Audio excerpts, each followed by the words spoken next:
नमस्कार श्रोते हो, मी डॉक्टर प्रतिभा जाधव. आज आपण जो घटक बघणार आहोत मराठी कथेसंदर्भात, त्याचं शीर्षक आहे मराठी कथा वाङ्मयाचे समकालीन आविष्कार. समकालीन या शब्दातून काळाचा निर्देश होतो. हे साहित्य वर्तमानकालीन परिस्थितीशी जवळचे नाते सांगते. या काळातील घटना, स्थिती, वृत्ती, प्रवृत्ती यांचे आकलन करून काळाच्या गाभ्याशी जाऊन भिडते. मराठी कथा वाङ्मय देखील समकालीन साहित्यात महत्त्वपूर्ण ठरते. त्यामुळे मराठी कथा वाङ्मयाच्या समकालीन आविष्काराचा अभ्यास करणं हे आवश्यक आहे. मराठी कथा वाङ्मयाचे समकालीन आविष्कार बघताना पहिला मुद्दा आपल्याला पाहता येईल तो म्हणजे कथा वाङ्मयाचा पहिला आविष्कार. जोपर्यंत मुद्रित शोध लागला नव्हता तोपर्यंत कथा ही लिखित स्वरूपात अस्तित्वात नव्हती. ती मौखिक परंपरेने एका पिढीकडून दुसऱ्या पिढीकडे हस्तांतरित केली जात असे. त्यातून पुढे वेताळ पंचविशी, हितोपदेश, पंचतंत्र अशा नानाविध अंगांनी कथा परिपुष्ट होत गेली. मराठी वाङ्मयात लिखित कथेचा पहिला आविष्कार झाला तो महानुभाव पंथात. म्हाइंभटाने श्री चक्रधर स्वामींच्या ज्या लीळा संकलित केल्या त्या कथारूपाने लोकांपुढे मांडल्या. त्याशिवाय त्यांना झालेले दृष्टांतही त्यांनी छोट्या छोट्या गोष्टीरूपाने लोकांपुढे मांडल्या. त्यानंतर पुढचा मुद्दा आपल्याला बघता येईल संत साहित्याचे योगदान. त्यानंतर संत साहित्यातील परमेश्वर भक्तीच्या वेगवेगळ्या कथा आपल्यासमोर येतात. त्यात एकनाथांची भारुडे, तुकारामांच्या नामदेवांच्या अभंगातून काव्यरूप अनेक कथा आलेल्या दिसतात. पुढे पंडित काव्यात महाभारत रामायणातीलच रामकृष्णांच्या कथा, पण त्यांना अलंकारिक साच चढवल्यामुळे त्या आपल्या मनावर परिणाम करून जातात. त्यानंतरच्या काळात इतिहासातील अनेक घटना शाहिरांनी पोवाड्यातून आपल्यापुढे सादर केल्या. थोडक्यात म्हणजे मराठी कथेचा प्रारंभ हा मराठी साहित्याच्या जन्मापासून झालेला दिसून येतो. त्यानंतरचा मुद्दा आहे छापील कथेचा आरंभ. अर्वाचीन मराठी कथा वाङ्मयाचा प्रारंभ 1806 मध्ये झाला. शिवाजीराजांचे वंशज सरफोजी राजे यांना त्यांच्या दरबारातील पंडित कवींच्या मदतीने इसापनीतीचे भाषांतर बालबोध मुक्तावली या नावाने त्यांनी करून घेतले. ही मराठीतील पहिली छापील कथा म्हणावी लागेल. त्यानंतर नीतिदर्शन, अरबी भाषेतील सुरस कथा, हातीमताई, गुलबाकावली इत्यादी कथा मराठीत अनुवादित केल्या. यासाठी कथा साहित्याचे स्वरूप रंजनपर, माहितीपर, बोधपर किंवा शृंगारिक कथा अशा प्रकारचे होते. त्यानंतर पुढचा मुद्दा आहे मुद्रण कलेमुळे लघुकथांचा जन्म. लघुकथांचा जन्म हा इंग्रज राजवटीत झाल्याचे दिसून येते. भारतीय समाजात क्रांतिकारी परिवर्तनशील घटना घडल्या. त्यामध्ये मुद्रणकलेचा प्रारंभ आणि विस्तार दिसून येतो. त्यामुळे छापील साहित्य म्हणजे ग्रंथ, साप्ताहिके, मासिके निघू लागली. शिक्षणाचा झपाट्याने प्रसार झाला. इंग्रजी वाङ्मय वाचून मराठीतही असे वाङ्मय निर्माण व्हावे असे तत्कालीन साहित्यिकांना वाटू लागले. त्यातूनच मग निबंध, नाटक, कथा, काव्य, कादंबरी असे अनेक साहित्यिक आविष्कारांची निर्मिती झाली. अर्थातच शिक्षणाची दारे सर्वांना खुली झाल्यामुळे वाचकांच्या संख्येतही भर पडली. त्यानंतरचा मुद्दा आहे कादंबरीची अधिक लोकप्रियता. मराठी कथेपेक्षा कादंबरी अधिक लोकप्रिय झाली.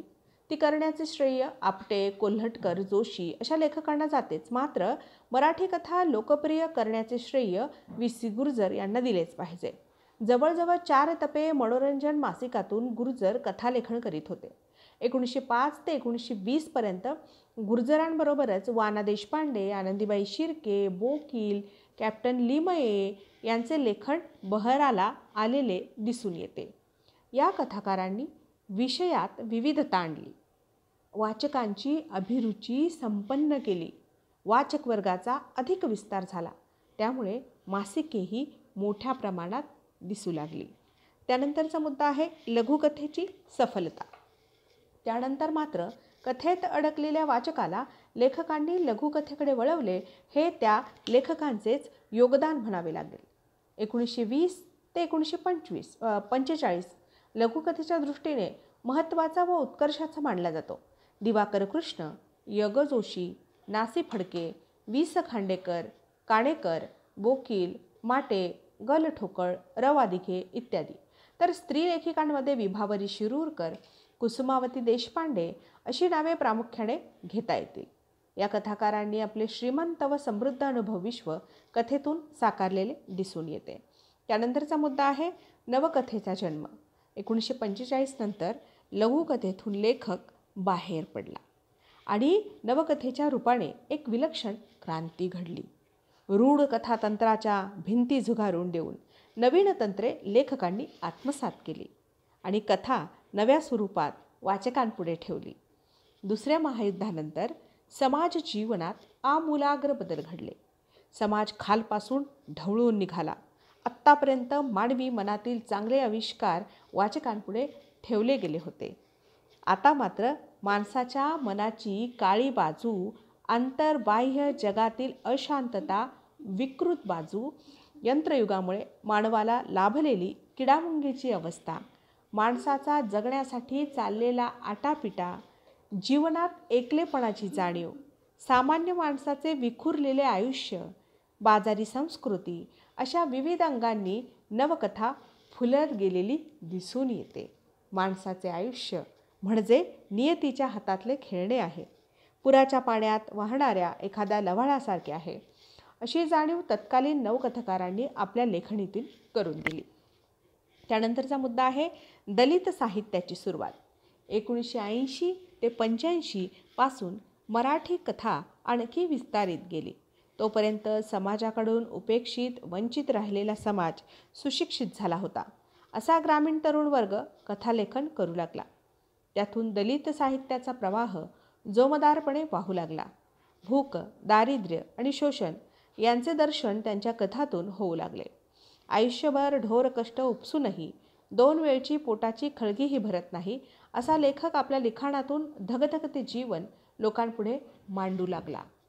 यामध्ये लक्ष्मण माने, केशव मेश्राम, बाबूराव बाकुल, उर्मिला पवार इत्यादींच्या कथालेखनात दलित जीवनातील व्यथा आणि चिरंतन वेदना प्रगट होऊ लागली. त्यापुढील मुद्दा आहे ग्रामीण कथेचे योगदान. ग्रामीण कथेनेही यात भर घातली. शेती आणि शेतकरी, भूमिहीन शेतमजूर, त्यांचे दुःख यांचा आविष्कार शंकर पाटील, माडगुळकर, श्रीम माटे, मिरासदार, आनंद यादव, रारम बोराडे इत्यादी लेखकांनी आपल्या कथांमधून मांडला. ग्रामीण जीवनातील दैन्य, दुःख, दारिद्र्य, उपेक्षा, शोषण, अज्ञान, भ्रष्ट राजकारण, शेतीमालाची होणारी लूट, दलालांची माजोरी हे सर्व त्यांच्या लेखनात दिसून येऊ लागलं. तर शेवटचा मुद्दा आहे महानगरी जीवनाचे चित्रण. महानगरी जीवनाच्या अंतर्मनाचे चित्रणही आजचा कथालेखक करताना दिसून येतो. झोपडपट्टीतील किडामुंगी समान आयुष्य जगणारी माणसे, कुजलेले, नाचलेले, उद्ध्वस्त झालेले फाटके आयुष्य हा आजच्या सर्वच महानगरांचा ज्वलंत विषय नवीन कथालेखकांच्या कथांमधून दिसून येतो. फुटपाथवरील जीवन, पुलाखालचे जीवन, उपासमार ढोर कष्ट, लाचारी, चोरीमारी, कचरा, कागद यांच्यातून मिळालेले अपुरे उत्पन्न, अर्धवट राहिलेली स्वप्न कधीच पूर्ण होणार नाहीत. तरीसुद्धा जगण्यासाठी चाललेली धडपड हा 20व्या शतकातील कथेचा नवा आविष्कार आपल्या मनाचा ठाव घेताना दिसून येतो. कथा सांगणे आणि ऐकणे ही एक मानवी सहज प्रवृत्ती आहे. भाषेच्या मौखिक आणि लिखित अशा दीर्घ परंपरेतून कथेची रूपं पाहता येतात. अशा दीर्घ परंपरा असणाऱ्या कथावाङ्मयाच्या समकालीन दृष्टिकोनातून उहापोह करणे हे कथा साहित्याच्या विकासासाठी गरजेचे ठरते.